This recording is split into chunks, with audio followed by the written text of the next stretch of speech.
Hello, George. Hello, hello. How are you? I am doing okay. Good. It's good to be here. Yeah, it is good to be here. We are concluding with this episode, our series on the road less traveled. Yeah. Maybe we said that last time. I don't remember. I don't remember either. Yeah, but we're two old guys talking about spiritual formation. That's right. We don't have to remember much. Yeah, we don't care. But we're excited about this one maybe in a strange kind of way, and I'm really glad that you thought of this one, George, because I think it's an important one. It's one as a pastor. I think in increasing measure, I get asked about this topic. So our topic today is, George, you say it because you got the title down. Yeah, right? Embracing suffering as redemptive. Yeah. Like, what is the value of suffering? If suffering has no value to it at all, no worth at all, if there's nothing good that comes from it, what is the point of it? What is the point of living? Yeah, that's right. So in the Christian life, because of Jesus, suffering gains meaning. Yeah, and that's the good news. That's the good news. The bad news is it's coming. It's coming. Or maybe it's here. Yeah, it's not. There was a day when it wasn't. Yeah. In that garden, when heaven and earth were one, and the harmony between heaven and earth was untainted by evil, present by anything bad. The presence of God was dominant. Yeah. But that's not the case today. Yeah. That is not the case. So I got a question for you, George. Like, one of my thoughts as we were preparing is some people, it seems like, can be suffering. You don't really know it, They carry it. I guess I would say, well, I'm not really trying to make an evaluative statement with this as much as just an observation. Others, kind of on the other end of the spectrum, I guess, if they're suffering, everybody knows it. Some people seem to not want other people to know they're suffering. Yeah. Some people... And that could be motivated by any number of things. Why would I inflict other people with my own sufferings? They've got their own. It's enough for them to carry their own. Why do they need to carry mine? Yeah. I've never had that thought. In your case, you see suffering on your face. Oh, man. It's worn on your sleeve. It is, and there's a part of that I don't really like, because I don't want the world to know if I'm struggling or suffering, but I do want, I'll confess, I do want my friends to know. So if you don't notice it, I might just tell you. Yeah. But normally I don't have to. Yeah. People will say to me, "Did you have what's wrong? What's going on?" Because I just can't. Sometimes I wish I could hide it or carry it. Sometimes we call it. Well, even those that don't show, like on a normal day, what they're struggling with or what they're suffering from, when it becomes extreme, the body, they say, keeps a score. Yeah. And then you can't avoid it. That's right. You begin to see. That's a good point. Yeah. So, and I don't think we're necessarily going here today, but like if we are carrying it kind of silently and not sharing it, there's a pretty good chance that score is going to be called in at some point. Yeah. I mean, there's a is it a Negro spiritual? I can't remember. But I think, is it Armstrong? Louis Armstrong. Louis Armstrong sings, "Nobody knows the trouble I've seen." Yeah, it's a great... Nobody but Jesus, right? Yeah. Yeah. No one did some, it like some people are happy with that. Some people are satisfied with that. Yeah. Because they know he suffered. They know he suffered, and he's suffering with them, and that's enough for them. That's enough. That's enough. Yeah. That feels like in it. And it doesn't say that those who want or show their suffering, they're not doing it with Jesus. Mm-hmm. It just shows some people are satisfied this way, some people are made that way, and they need the support of others. Yeah. To So maybe some of this is personality. yeah, It's not necessarily contrasting two character traits, but I do think, like, I know as one who tends to be, more open and even sometimes without trying, demonstrative of my own trouble. There's times I want to not be quite as open with it, yeah, and so that's been a growth point for me. Yeah. especially at times when we've caused our own sufferings, Yeah. because we don't want other people to know how dumb we were or how we are capable of committing bad things. Yeah. Yeah. Maybe. Yeah. Yeah, good point. Yeah. All right, so I guess to you, our listeners or watchers, like, which one are you? Yeah.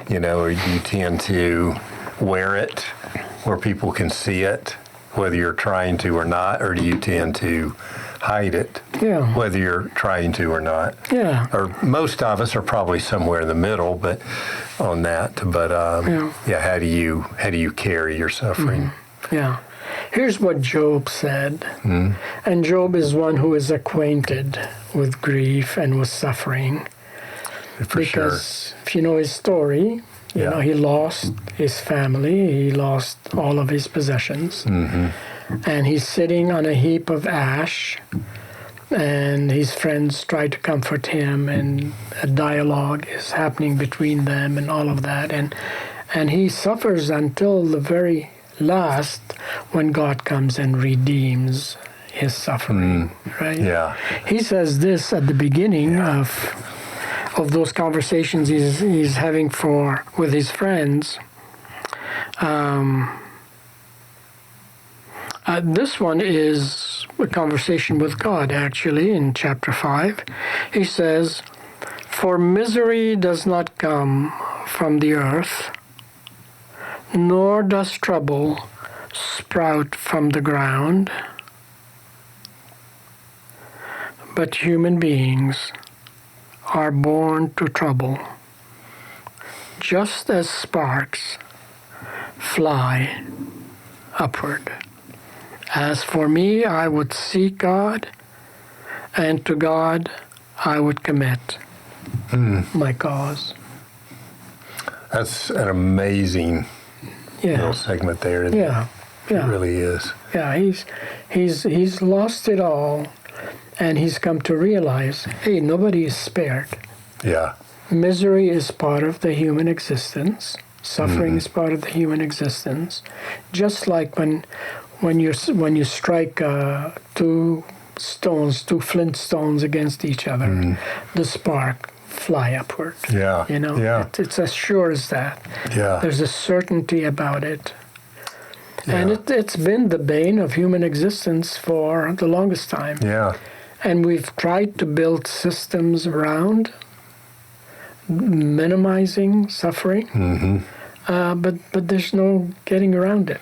No, You can't buy enough insurance. Yeah. You can't build enough high walls. You can't secure yourself from it. Yeah. It's there, and it's coming, and it's coming for everyone. Yeah, it finds us in one form or another, or we find it. Sometimes we sabotage ourselves in such a way. Yeah. Not all suffering is self-inflicted, of course. Correct. And, Christianity is not the only faith tradition or way of seeing the world that sees that difficulty and suffering and pain is part of our existence. Other faith traditions have acknowledged this. This is something from Buddhism, and it's the first line in a book by M. Scott Peck It's the first line in a book, in his book, Yeah. The Road Less Traveled. Right. Kind of that title's the inspiration of this series. Yeah. Yeah. And he says, in Buddhism, here's what they say: life is difficult, and then we die. Yeah. Yeah, man. Life is difficult, Yeah. and then we die. Yeah. So it is acknowledged. Anyone who reflects on life at all in Yeah. any tradition, Yeah. we realize that suffering is with us and with us to stay Yeah. until one day it is taken away. Yeah. Yeah. Yeah, that's right. Yeah. And yeah, it's when we're in places where we're not experiencing suffering, suffering itself can seem like an idea, you know. Even if we've suffered in the past, we can often not have too much interest or thought around it. But when we're Yeah. in a place of suffering, Yeah. it deeply, no one likes it. It should spark us to be kind and generous and loving and caring toward other people, no matter who they are, Right. whether they see things the way we do or not. But that person that's lashing out is suffering. Yeah. That person that's not saying anything is suffering. Yeah. We are all in this boat together. Yeah, we are. Yeah. It does. If there's so many things that don't unite us, but this is one of them. Yeah. There's a proverb in Arabic, my native language, says, "Kulluna bil hawa sawa." In the wind, we all bend the same. Everybody. Yeah. When you're going against the wind, you're going to bend. Yeah. The wind is going to bend you. And that's how suffering is. And to realize that that's happening every day, every moment of our existence. Yeah. So we could cut other people more slack than we do. Yeah. You know? Because it's so hard to, unless it's something extreme, just the people we're passing Yeah. in our days. Some of them are. I think humility enduring. demands of us to realize that we're all sharing in this suffering. Yeah. How did Paul say in Romans 8? The whole creation is groaning. Yeah. Yeah. And we are part of that. Yeah. Yes, we are. Here's a quote from M. Scott Beck from his book. He says, "Life is difficult. It is a great truth, one of the greatest truths. It is a great truth because once we truly see this truth, we transcend it. Once you see it, Once you see it. the truth that life is difficult, then we're able to transcend it. Once we truly know that life is difficult, once we truly understand and accept it, this life of difficulty is no longer actually difficult, because once it is accepted, the fact that life is difficult no longer matters. That's good. Once you acknowledge it's there, and everybody's in the same boat, and we're all negotiating this, we accept it as the reality that it is. It is part of our plot Yeah. in life. Yeah. It's part of the hand we've. The sparks are going to fly out upward for everybody. Yeah. Yeah. Yeah. So we suffer in many ways, we suffer physically, the illnesses, and you and I know many people who are going through stuff and illnesses, and we pray for them and Yeah. for God's healing. We're praying for the suffering to stop. That's right. That's what we're praying for. That's right. As some people suffer emotionally, we need an 800, 900 page dictionary today. It's called the DSM, that psychiatrists and psychologists and counselors use to catalog and categorize all the emotional suffering that humanity is facing. Wow. Yeah, 900 pages. Unbelievable. Yeah. Yeah. And you have a certain number of indicators, then you're suffering from this, or this other set of indicators, and you're suffering from that, and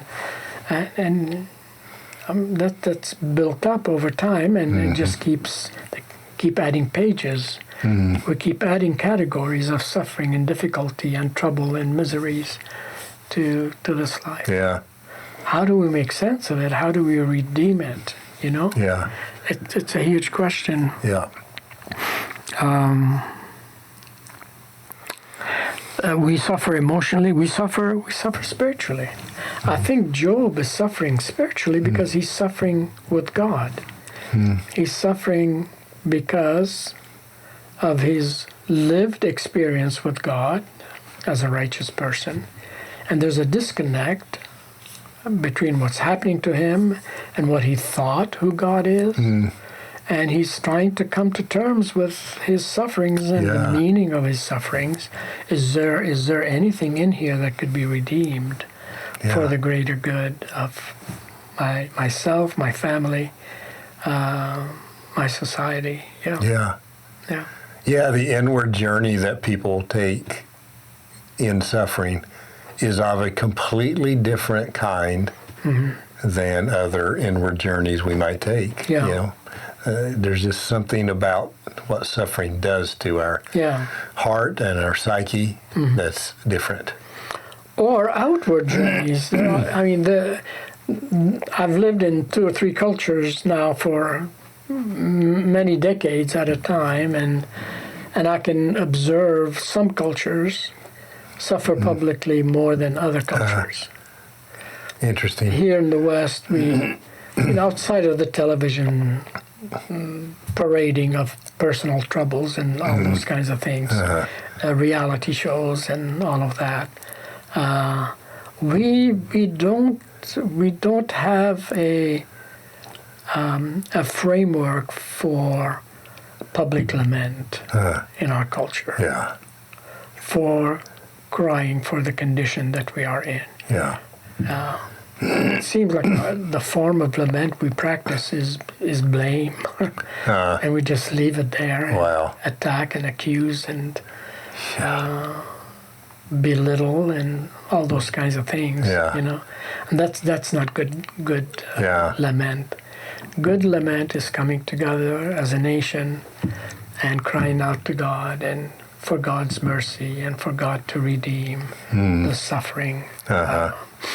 But other cultures do that so well, They are wailing and lamenting publicly, and as they did in Jesus' day, like people are crying. Jesus himself sees the suffering that had happened to his friend Lazarus, and he's externalizing those emotional feelings that he has in front of everybody, in front of the whole society. I wonder what his disciples thought. Right? And what would we do with him now if we saw? I've not thought about this, George, till just this moment. In my mind, that little verse, Jesus wept, my image of Jesus is it's very quiet. He just took a handkerchief and dabbed. Don't let him see too much kind of weeping. No. I wonder if Jesus was belly crying. The word itself says so. Interesting. He was wailing. Wow. Broken by the suffering that he saw. At his friend. Yet he's going to redeem it. Wow, man, you just like messed up a paradigm. Thank you. Well, there's so many causes of suffering. Things we've done in our past, we've done to ourselves. Things that other people have done to us, to no fault of our own whatsoever. Natural events that have happened. Right. Injustices, moral failings on the part of people toward us, or the kinds of things that people knew better to do and did not do for us when we were vulnerable or young enough that we didn't know what's what.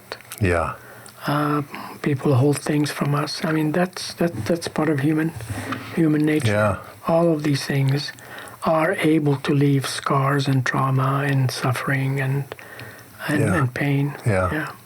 And there's probably only a few of us who have escaped both sides.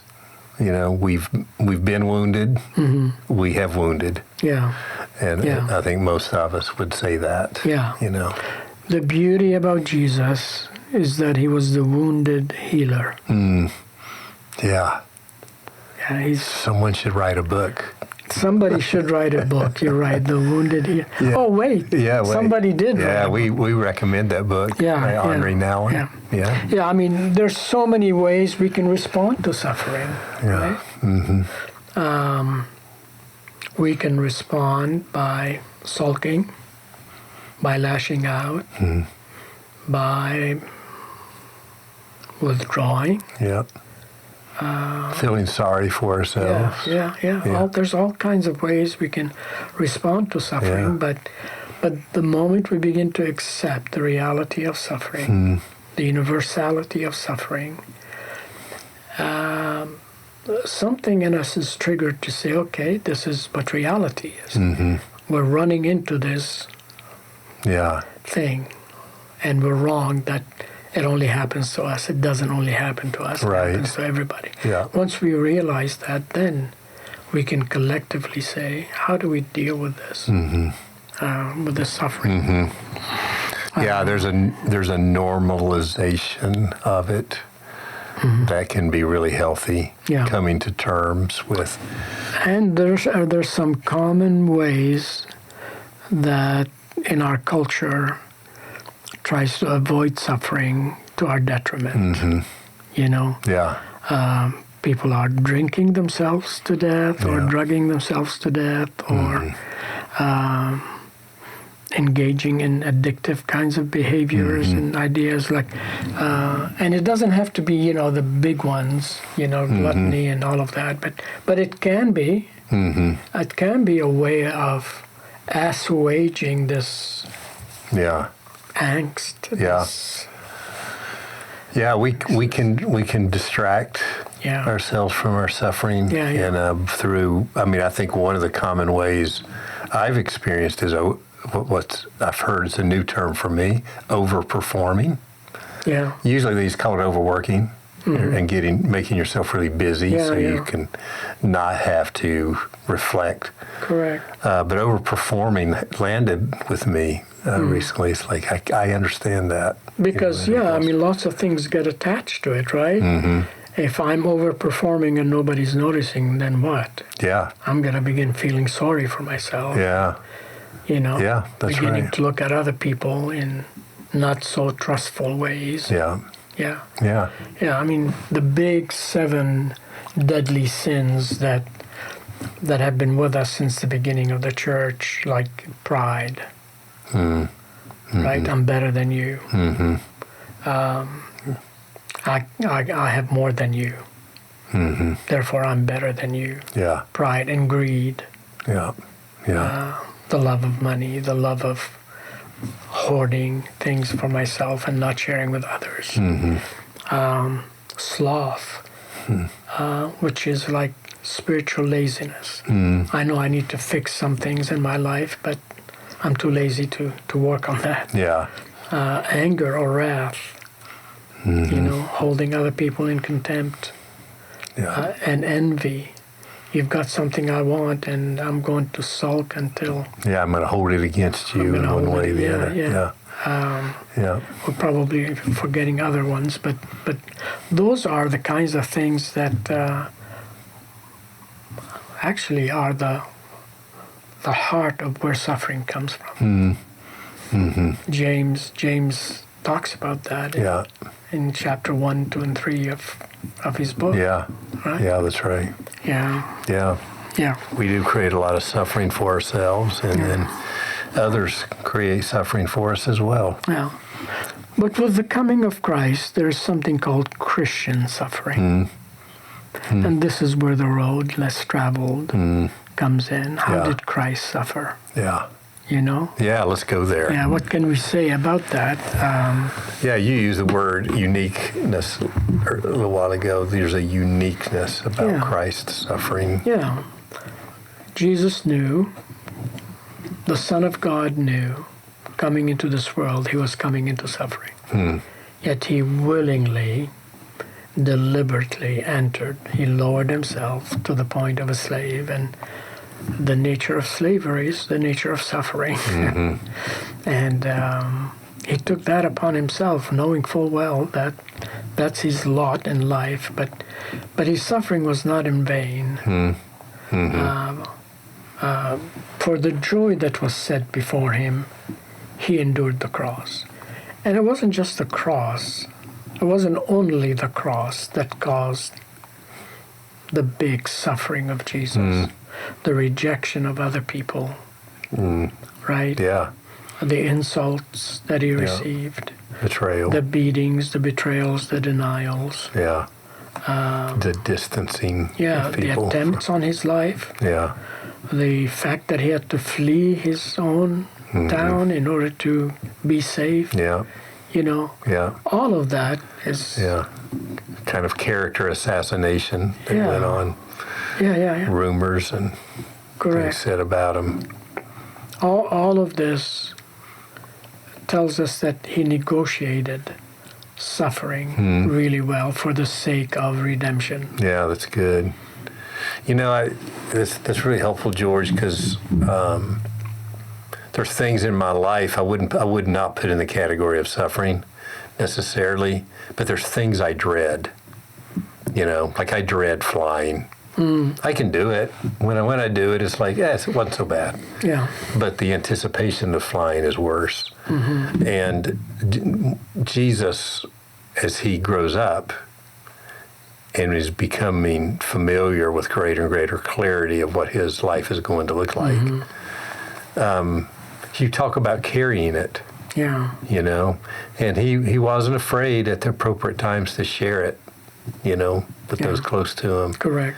But even, I'm assuming here a little bit, but even as a teenager and adolescent, I mean, that would shape you if you have this sense or knowledge, you know, of what's coming, Yeah. how that formed him, Yeah. you know, and I bet made him look at people Correct. in particular And ways. yeah, that's right.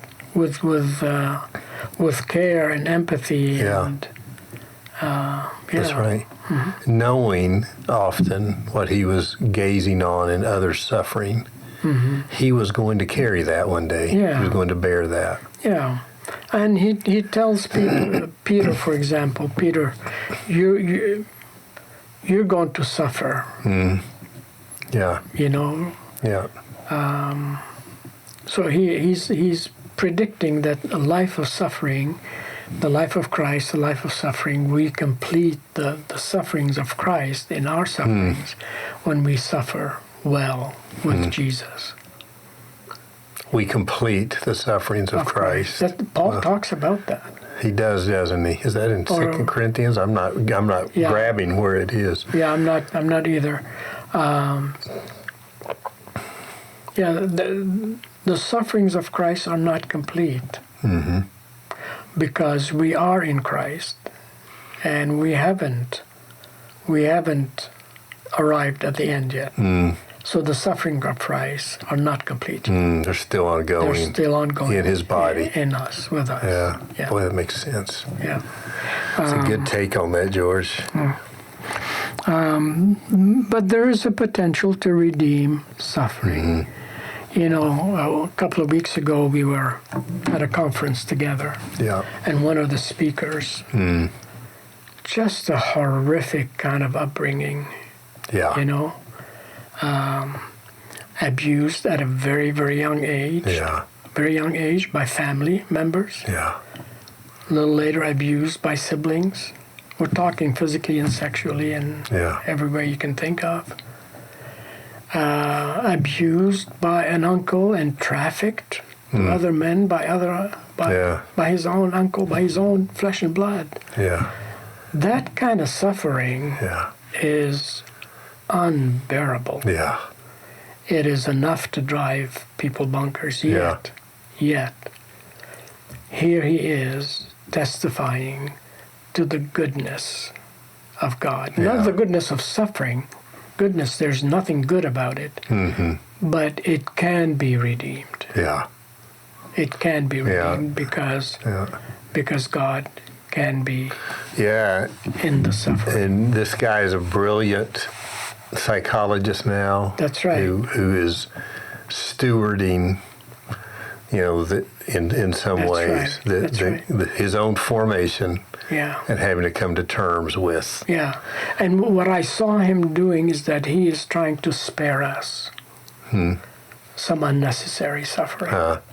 And that's the beauty of it. And he cares enough, and he's felt and experienced his own suffering so much that he says, if I can spare somebody else from having their own sufferings or unnecessary suffering or dealing with their sufferings, I'm willing to let the world know what it's been like for me so that others can be helped. That's redeeming suffering. Yeah, that's good. That's redeeming suffering. So good. In the case of the death of Christ on the cross and the atrocious stuff that is. I mean, it's unthinkable. What was going on. That suffering was vicarious, to no fault of his own. What do you mean by vicarious, George? For us, he's suffering for us. He's taken on our suffering, and by his wounds, he's bringing healing to us. That's vicarious suffering. That's good. You mentioned Peter earlier, and Jesus telling him, you're going to suffer. And I think that's in John 21, at least it's one of those places. And I recalled something Peter said later, decades later when he's writing the church in Rome, I think, in 1 Peter. In chapter 4, he says, therefore, since Christ suffered in his body, arm yourself with the same attitude. And he goes on and says some other profound things as well. But that's a really meaningful statement for me. And I think it should be perhaps for all of us, because I think sometimes we think of suffering in terms of it's in a category of something we hope never happens to us later. I hear people talking about it that way, and I think to think about it that way is to miss what Peter's trying to get to with this. As Christ has suffered, this day, now in your life, take on the posture of what you said earlier, completing his sufferings. We probably don't even have to say this, not that we're looking for it or trying to make it happen, but that we're understanding that this is a dimension of what it means to be human. And we have the opportunity to experience it redemptively. And we also have the opportunity to reject experiencing it redemptively. And that's not all. And I want to say that with compassion, because when suffering comes, we will do anything we can to get out of it. Correct. And I'm not saying you shouldn't. I'm just saying. But then there is sometimes the grace to surrender. To our suffering and the suffering of others. Exactly. And to suffer with them and for them. One of the things I've realized, George, is if I'm struggling or suffering and I'm trying to distract myself or medicate or whatever, what I'm doing often is missing the opportunity to invite Christ to meet me there. And if we will invite him to step into it and slow ourselves down a little bit with it, it doesn't necessarily, my experience so far, I feel like I'm a newbie at this, but my experience has been him meeting me there, which he does, doesn't mean that it's it's just easy now. Yeah.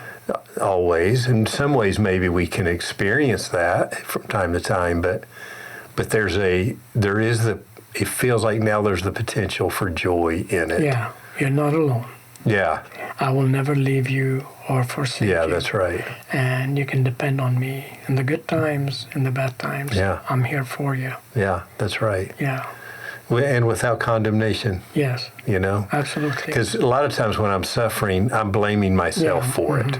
You know, I'm bringing up those narratives, or I'm letting the enemy whisper them in my ear. Correct. Jesus never does that. Yeah. There's no redemption there. Yeah, that's right. There's no redemption in that kind of suffering, and it becomes wasteful. I think what the Holy Spirit wants to do, He wants to take our trials, our tribulations, all that we go through, our good times, our bad times, our sinfulness and our righteousness, and bring it all to bear on us becoming the kind of people that Jesus was. Yeah, so becoming good. replicas of Jesus in His own suffering. Yeah. Yeah. So we talk a lot about becoming like Christ. Yeah. And I In think His sufferings. yeah, that's right. In His In sufferings. His sufferings, yeah. This is such a fitting way, I think, to end the series on the road less traveled. If you try to avoid suffering, that just means you're normal.